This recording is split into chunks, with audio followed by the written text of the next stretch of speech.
Today, I am very pleased to welcome to our studios for the very first time, Officer Jessica Surkin. She is a public information officer for the Hazleton City Police Department.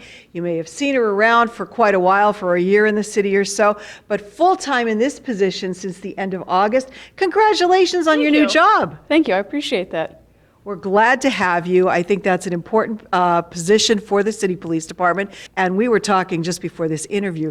You are not one, not two, not three, but fourth generation police family. Yes. Wow. My dad was a cop in South Jersey, along with my grandfather, my great-grandfather, for a number of years. And I just grew up in that atmosphere and wanted to continue to be a part of it. You obviously must love it. Oh, I do. I do. Well, congratulations. We are lucky to have you. And I know you came in to tell us about a special program that the Hazleton Police Department is now being recognized as one of 8 safe centers in Luzerne County. What does this mean? I'm sure it's very important. It is very important. It's another tool that we can use to help the citizens of Hazleton.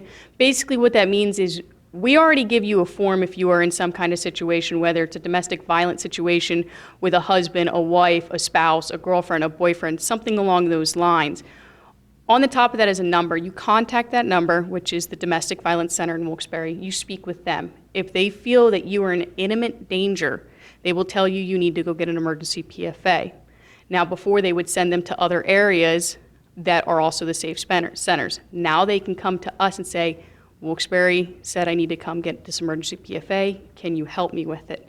And we'll take them through those steps. So why is it important for there to be an emergency protection from abuse order?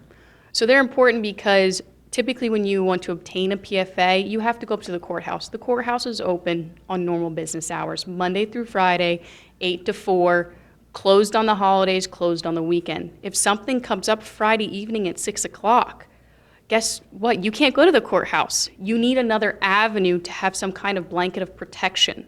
And that's what these emergency PFAs do. They give you a little bit of extra protection until the start of the next business day. Wow, so that is important then, to keep people safe.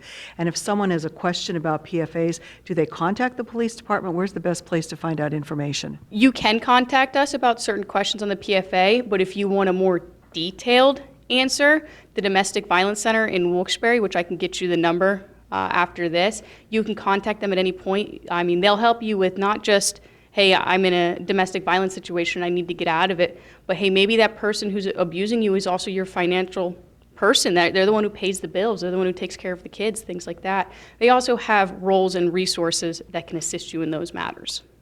Very important and life-saving information. Another hopefully life-saving program that is being brought back to our area, the DARE program. Many people will remember this, that was held in the schools for many years, and I guess funding dried up for it and everything. You're bringing it back. It's already coming back in the Hazleton area. So how important, first of all, I guess for somebody who's not familiar, what is DARE? So DARE is a drug and alcohol abuse kind of a program that we can teach anything from kindergarten up through adults. We have about 64 curriculums that we can teach. It's all scaffold-based, and we're hoping that bringing this back into schools isn't just going to help with the drugs. We really want these students to get a relationship with us. We're hoping that if they recognize us and they say, hey, I know Officer Jess, she was pretty cool with me, that maybe they'll think twice about committing a crime when they get older. That's really good information, and I know in past years when it was held, we would cover it, and it seemed to really, make a difference. Makes a good relationship between the students and the police department, which is critical. It is critical. Our job won't function properly without the backing of the community. We have to have support on both sides, and this is just another step that our department is taking to ensure that that continues to grow. What's been the reaction that you've been getting since you're in this job and you're out and about? I've had some really great reactions from people, not only from parents finding out about the DARE and they're excited that their kid will have an officer in the school with them that they'll get to know, but also at the same time, they're excited because there's a contact now at the station. If they want to talk to someone immediately, they know, hey, her number's on the bottom of all of the press releases. I'm going to call and leave her a message and see if she'll call me back. And it goes straight to my voicemail, but I do pick my phone up every day and I do check. And if there's a voicemail, I always try to call back. What should somebody be calling you about? They can call me about just about anything. If I can't help them, I'll get them to the correct person to help them, whether it's be the information on a press release they don't understand, if it's about an event we have coming up, if they have maybe a part they want to play in that, they are more than welcome to call me. If they have a question about the DARE program in school, I'm willing to answer any question I can. If not, get them to the correct person.